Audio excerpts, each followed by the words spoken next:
Quand on pense à un film, on imagine une œuvre figée, une image définitive telle que le réalisateur l'a voulu, projetée une fois pour toutes sur l'écran. On a souvent cette idée qu'un film c'est le film, qu'il existe une version ultime, immuable, presque sacrée. Pourtant, rien n'est plus faux. Depuis toujours, les films sont modifiés, transformés, parfois même déformés, pour s'adapter aux contraintes de diffusion, la télévision, les standards techniques, les formats d'écran, les supports physiques ou même les modes. Des portions entières de l'image qui disparaissent ou au contraire qui réapparaissent, des vitesses de projection altérées, des couleurs réétalonnées, des sons remixés, des films remasterisés encore et encore. Aujourd'hui, on va explorer la face cachée de vos films préférés, comprendre comment et pourquoi le cinéma a dû se plier aux règles de la télévision. Et vous allez voir que certains films que vous pensiez connaître par cœur cachent peut-être des images et des secrets que vous n'avez jamais vus.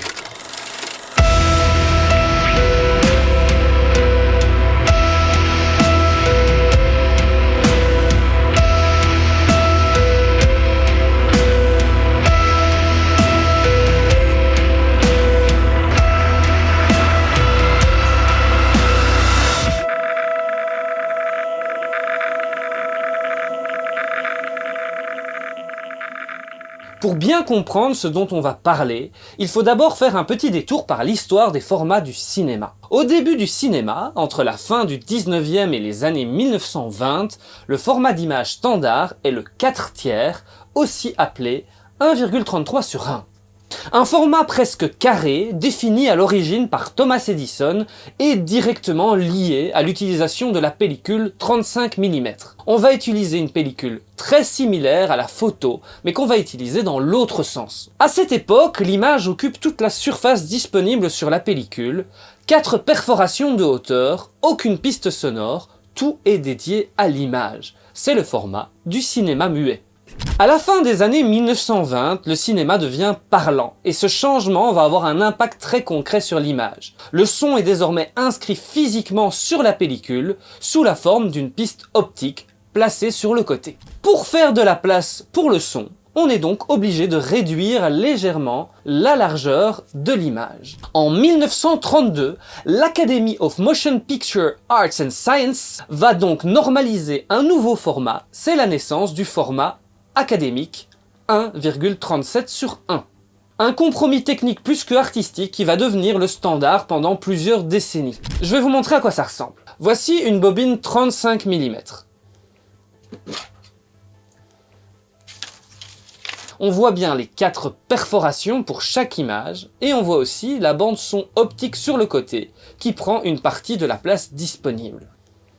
À la fin des années 1940 et au début des années 50, la télévision commence à entrer massivement dans les foyers. Et le format qu'elle adopte est le 4/3, c'est-à-dire le format original du cinéma muet. Un paradoxe assez fascinant, la télévision reprend le cadre historique du cinéma au moment même où le cinéma va chercher à s'en éloigner. Les studios, en effet, craignent que la télévision rende l'expérience cinéma moins attractive. Ils vont donc chercher à proposer quelque chose que le petit écran ne peut pas offrir. Des images plus larges, plus spectaculaires, plus immersives. De nombreux formats vont apparaître, mais on peut en retenir les principaux. Le premier, c'est le 1,85/1, un format plus large que le format académique, mais qui reste basé sur la pellicule 35 mm classique. Ici, l'image complète est toujours stockée sur le négatif, mais le haut et le bas sont masqués durant la projection. On ne change pas la pellicule, on change simplement ce que le spectateur est autorisé à voir.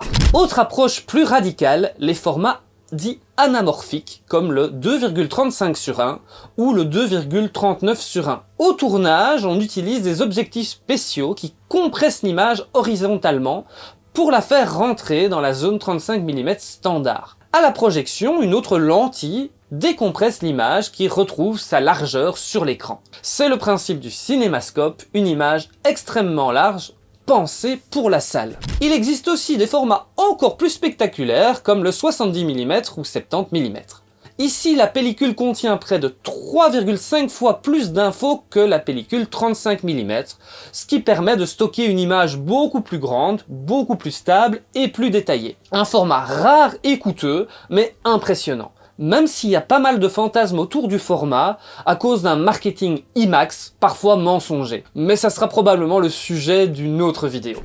Tous ces nouveaux formats vont peu à peu définir ce que l'on considère aujourd'hui comme une image cinématographique. Mais ils vont aussi créer un nouveau problème. Que faire de ces images larges lorsqu'il faut les diffuser sur un écran de télévision 4 tiers? À l'époque où les films commencent à être diffusés en télévision, il est hors de question d'ajouter simplement des bandes noires en haut et en bas de l'écran.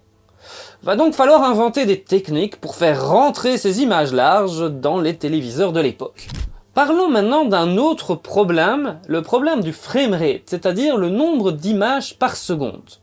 Au début du cinéma, à la fin du 19e siècle et au début du 20e siècle, il n'existe aucune vitesse standardisée. Les caméras sont activées à la manivelle, à la main. Résultat, la vitesse varie selon l'opérateur, selon la scène et parfois même à l'intérieur du même plan. En pratique, les films muets sont tournés et projetés entre 16 et 22 images par seconde, parfois plus, parfois moins. Le framerate est alors souple et fait partie intégrante de l'esthétique du cinéma muet. À nouveau, tout change à la fin des années 1920 avec l'arrivée du cinéma sonore. Le son optique nécessite une vitesse stable suffisamment élevée pour garantir une bonne qualité audio, mais pas trop pour limiter la consommation de pellicules.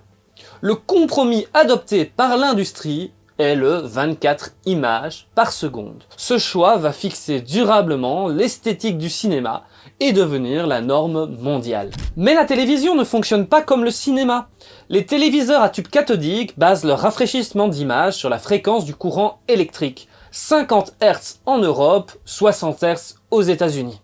Le nombre d'images télévisées devient donc un multiple de ces fréquences. On a 25 images par seconde en Europe avec le format PAL-SECAM et 30 images ou plutôt 29,97 images par seconde aux États-Unis, c'est le format NTSC. Problème évident, comment diffuser un film tourné en 24 images par seconde sur des systèmes en 25 ou en 30? En Europe, la solution est simple et radicale. 24 et 25 images par seconde sont des chiffres très proches. On choisit d'accélérer le film. C'est ce qu'on appelle le PAL Speed Up. C'est pour ça que les films en TV ou même en DVD, je vais revenir là-dessus plus tard, sont plus courts que leur version cinéma parce qu'ils sont accélérés d'un peu plus de 4%. La conséquence de ça, c'est également que le son a un pitch légèrement plus aigu que la version originale. Vous ne le saviez peut-être pas, mais dans votre vie, vous avez donc vu des milliers de films légèrement accélérés et au son légèrement plus aigu que la version originale et la vraie voix des acteurs ou doubleurs. Aux États-Unis, avec le format NTSC, le problème est plus complexe. Passer de 24 à 30 images par seconde ne permet pas d'accélérer le film et c'est donc impossible d'arriver à ce résultat sans tricher. La solution trouvée s'appelle le 3/2 pull-down, une technique de télécinéma. Alors pour les puristes, je simplifie un peu ici parce que c'est assez complexe. Le principe, c'est que chaque image cinéma va être découpée en champs entrelacés. Certaines images sont affichées sur 3 champs, d'autres sur 2 champs selon un motif régulier. On obtient donc un signal compatible avec la télévision NTSC, la durée du film est respectée, mais le mouvement devient légèrement irrégulier. C'est ce léger tremblement appelé judder qui est un des éléments que beaucoup, surtout aux États-Unis, associent inconsciemment au look TV. Comme je vous disais précédemment, le cinéma va essayer de se différencier du format télé. Dans un premier temps, il va pas trop se soucier de la télé, mais les choses vont évoluer et le marché de la diffusion télé, mais surtout le marché de la vidéo avec l'arrivée de la VHS, va encore une fois chambouler les choses. On va donc parler de 3 grandes techniques pour adapter ces formats larges de cinéma à un écran de télévision 4 tiers. Le premier et le plus courant est le pan and scan ou center cut.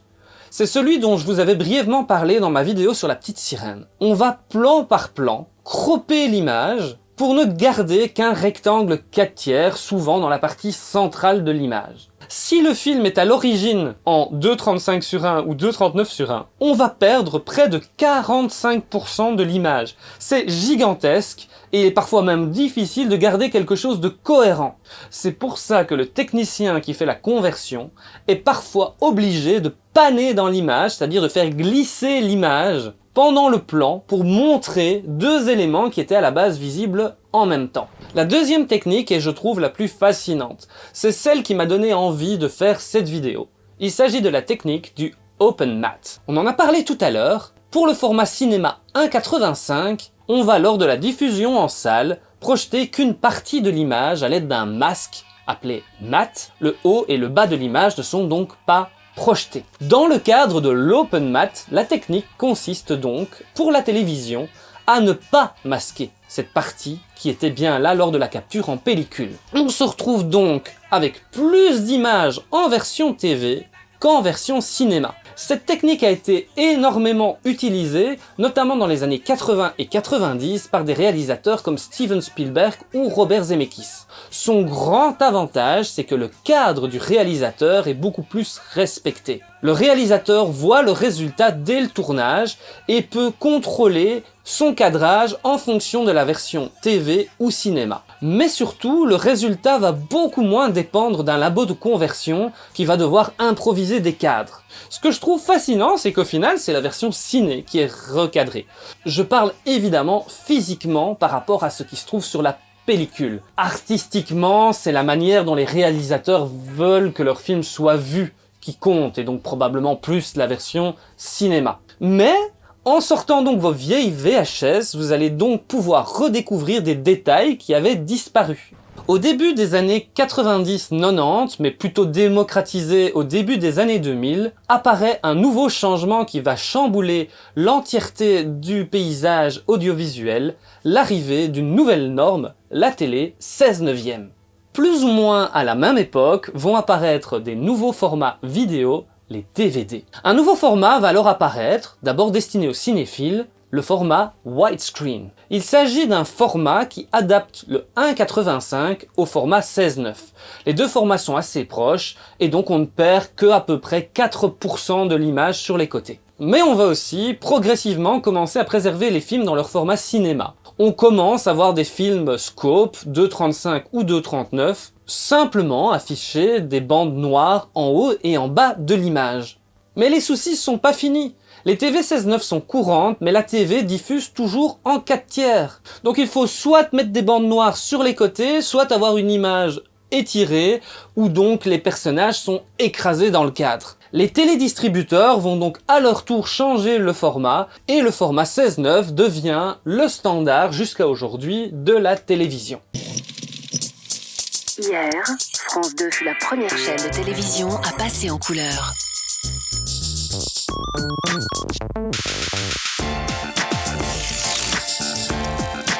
Aujourd'hui, France 2 est la première grande chaîne généraliste à proposer l'ensemble de ses programmes en 16/9. Paradoxalement, c'est maintenant les vieilles séries TV conçues pour le 4/3 qui vont poser problème. Depuis quelques années, la tendance est de plus en plus à diffuser les œuvres dans leur format original. On a donc maintenant des vieilles séries développées en 4/3 pour la télévision qui sont tout simplement diffusées en 4/3 avec des bandes noires à gauche et à droite de l'image. Mais pour un nombre important de spectateurs et de diffuseurs, les bandes noires en haut et en bas sont quelque chose qui est devenu courant, mais les bandes noires sur le côté sont quelque chose qui est plus dur à être accepté. Certaines chaînes font donc également un nouveau type de pan and scan où on supprime le haut et le bas de l'image pour faire rentrer le format 4/3 dans une image 16/9. Comme la plupart des shows TV jusqu'au début des années 2000 étaient eux aussi tournés sur pellicule, on a aussi de nombreux cas où on récupère l'image filmée sur pellicule qui était elle aussi plus grande mais recadrée pour le format télé de l'époque. Problème, contrairement à l'Open Matte au cinéma, où les réalisateurs pensaient leur cadrage pour les deux formats, salle et télévision, dans le cas des séries TV, il n'avait généralement jamais été prévu de récupérer cette partie hors cadre. Les réalisateurs cadraient pour le 4/3, point. Donc, quand on décide aujourd'hui d'ouvrir l'image pour en faire du 16/9, on révèle des zones qui n'étaient jamais destinées à être vues. Et là, on se retrouve avec plein de problèmes. Projecteurs visibles, bord de décor, doublure d'acteurs où l'on voit clairement que c'est pas l'acteur, et j'en passe. Des exemples connus sont les remasters de Friends ou Buffy.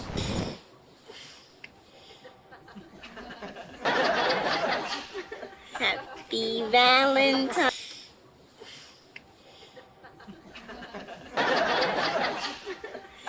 Happy Valentine. Et ça pose une vraie question. Est-ce qu'on améliore l'image ou est-ce qu'on trahit le cadre original? Je ferai probablement une vidéo complète sur le sujet des remasters des séries télé prochainement sur la chaîne parce qu'il y a beaucoup de choses à dire sur ce sujet. J'en ai brièvement parlé, mais il faut bien avoir conscience que pour les films de l'époque argentique, c'est-à-dire ceux tournés en pellicule, il faut numériser la pellicule physique pour pouvoir sortir un DVD, un Blu-ray, ou pouvoir diffuser en télé ou sur une plateforme de streaming un film. Et là encore, il existe plein de matériels différents pour le faire. La qualité peut énormément varier selon le scanner utilisé, la résolution, le master choisi ou l'étalonnage. Chaque édition d'un film peut être très différente. Même si c'est le même film, le rendu peut changer. Les couleurs, le contraste, le grain, la définition. Le DVD, qui est un format qui va bientôt fêter ses 30 ans, n'a techniquement pas vraiment évolué. Il suit les mêmes normes que la télévision cathodique. Pour tous les DVD européens, même ceux qui sortent encore aujourd'hui, ils ont une résolution dite SD, Standard Definition, et ils ont la même accélération de l'image et de l'audio dont j'ai parlé tout à l'heure. 24 images devient 25, soit environ 4% plus rapide. Depuis des années, même en DVD, on regarde donc des films légèrement accélérés, avec des voix un peu plus aiguës que la version cinéma. C'est avec l'arrivée du Blu-ray et des plateformes de streaming que les choses ont vraiment changé. Les téléviseurs récents peuvent afficher différents framerates, 24, 25, 30 images par seconde, de manière transparente. La technologie n'est plus dépendante de la fréquence du courant, comme c'était le cas pour les TV à tube cathodique. Et donc les Blu-ray sont les premiers supports grand public capables de respecter le format d'origine. Les films peuvent enfin être diffusés en 24 images par seconde sans accélération. Donc au-delà de la définition, c'est un des éléments vraiment importants de ce format. Pour la première fois, nous, les Européens, on peut voir chez soi un film à la bonne vitesse, et de leur côté, les Américains peuvent voir les films sans cet effet de judder qu'ils ont toujours sur leur DVD. On a parcouru ensemble plus d'un siècle d'adaptation, de compromis techniques, de recadrage, d'accélération. Et vous voyez maintenant qu'un film n'est presque jamais une image figée. C'est une œuvre qui traverse des supports, des normes, des écrans, et qui se transforme au passage. J'ai évidemment pas parlé de tout, j'ai pas abordé le cas du Betamax, du V2000, du Laserdisc, ou d'autres formats aujourd'hui oubliés. Et on pourrait aussi parler encore longtemps des restaurations 4K, des nouveaux étalonnages, des débats autour du grain. Mais la vidéo était déjà bien remplie. Certaines plateformes de streaming ont également commencé à diffuser les films et les séries dans leur framerate originale, ce qui est une très bonne nouvelle. Après des décennies d'adaptation parfois brutale, on revient progressivement vers plus de respect de l'œuvre. Reste une question intéressante. Dites-moi en commentaire quels films ou quelles séries vous ont marqué pour leur différence entre version cinéma et télévision. On pourra alors vraiment en discuter ensemble dans les commentaires. Si la vidéo vous a plu, vous pouvez la partager, laisser un like et vous abonner pour soutenir cette toute jeune chaîne. À très bientôt dans l'ombre du projecteur.